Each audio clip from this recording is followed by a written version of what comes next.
So my son Elijah and I are doing a land navigation course with Bill Stoker, Stokermatic, as he is known on the YouTubes. And so far, it has been really fun. I like land navigation. I'm not very good at it, but I enjoy the challenge of it, and I like using the maps and the compasses. It's enjoyable to me. But we're at I don't know if he wants me to share that or not, but for his courses. But we're at the next point, the next waypoint. So now we have been given a distance and a magnetic compass reading to get to our next point, and we'll see if we can find it. We did pretty good so far. We were, what do you think, Elijah? Maybe 30 meters off this point. Our pace count was really good, but we were off slightly on our angle of approach. Eli led us on that one. I was just the leapfrogger. He pointed me in the right direction, shot the azimuth. I moved in the direction he told me to go, and he did a good job keeping pace count and everything like that. My pace count was quite a bit off. Eli's camp for the night. Just getting it squared away. And here's my camp for the evening. It's right over there somewhere. Picked a nice cozy cubby hole here inside of the mountain laurel. And I went super minimal this time. It's only gonna be in the 50s tonight, give or take, so it's not gonna be that cold. I didn't think I needed much, but my SOL bivy bag right here.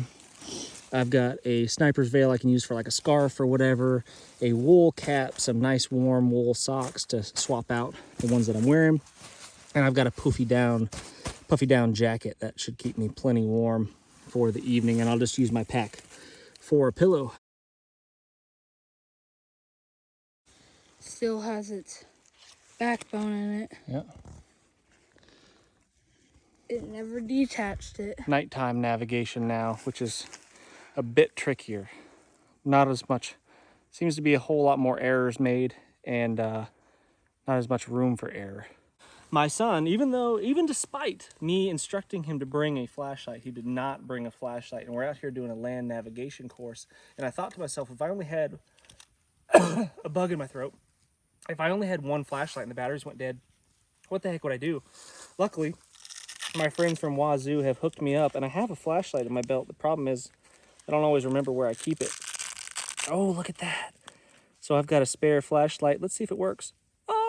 That has been in my belt for like easily 2 years, maybe 3, and it still works like a champ. So if I needed to navigate using my compass, using my map, or just find myself up to the camp up there where I'm on top of the hill there, this would get the job done. I like to keep the whistle here, the signal whistle, and the light attached together. And then what I usually do is I'll just disconnect that right there, and I'll put it around my necklace. This is my wedding ring that I don't wear on my finger. I wear it around my neck. There we go. So I clipped it on my necklace, and now it's ready to go. And if I need to see my way around, I got it. Super bright little thing. For a tiny little package, that's pretty awesome, right? That's a pretty bright little friggin' flashlight for the size of, smaller than a quarter. That's cool.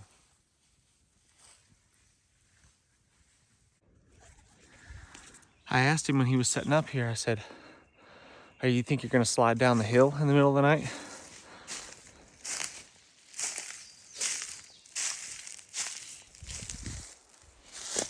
Hey, buddy, wake up. Time to get up, dude. Wake up. No. Get up. No. So we're on our second day of our navigation course, and we are moving from base camp to this point up to the ridge, and we've got to find a couple of spots, a couple of points up here on the ridge or close to the ridge. And so far so good. I have found that the best instructors in the world are the ones that make complicated things like land navigation seem very, very simple. And he does an amazing job of making the complicated seem very, very simple. So I highly recommend him as an instructor. Stokermatic on YouTube, look up his classes, and highly recommend if you're in the North Georgia, anywhere area close by, come take one of his land nav classes. You won't regret it. I have traveled 1, 2, 3, 4, 5, 6, 650 meters approximately since we left our destination this morning. So not too far. And we're not following a compass bearing per se. I'm just using terrain association now to get from point A to point B. How far have you gone? 600 meters, and I'm now at 5. At 5 paces? Yep. Pass, so just over 600 meters? Yeah. Got it. The thing I like most about land navigation, I like maps and compasses and stuff, and I enjoy it. I haven't practiced it a ton to get really, really good at it, so I felt like it was a weakness of mine, and that's why I reached out to Bill to take one of his classes. So, but now I feel much more confident in my abilities to use a map and compass. I'd need to practice it a lot more for sure to get really good at it, but my confidence is much, much higher than it was before because I just neglected these skills. I've learned a lot of these before, a lot of them, not all of it. I've learned a lot of them before, but I've neglected them and I haven't practiced it. So, but the thing I love about land navigation is that it opens up a world of freedom to you. 99.9% of people stick to the trails and the roads. Nobody goes off trail. I mean, very rarely, except for some hunters, and stuff like that. So if you get off the trail, you've got the world to yourself. All of this, you're not going to see anybody out here. It feels like you're here for the first person to ever be here, which is, to me, is really a rewarding feeling.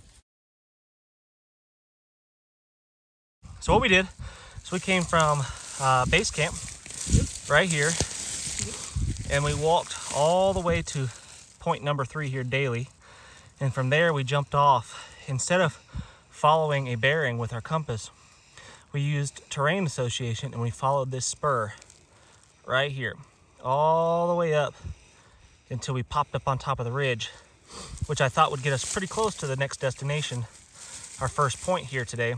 And what do you know? Pop up on top of the ridge and boom, took us right to it. Piece of cake.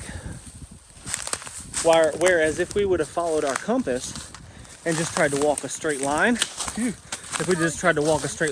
not only would the walking have been much more difficult through that rhododendron mountain laurel thicket, it would have been much more difficult. It probably would have taken longer, and most likely, almost certainly, we wouldn't have been able to maintain a straight line, and we would have popped out on this ridge somewhere. We'd have found the ridge, but we wouldn't have been as close as we came just by using terrain association, which is super cool. At least I think it's cool.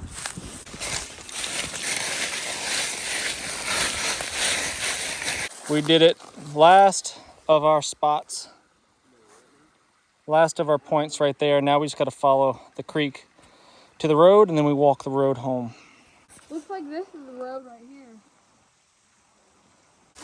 You just need to follow this road to a bigger road, to that road.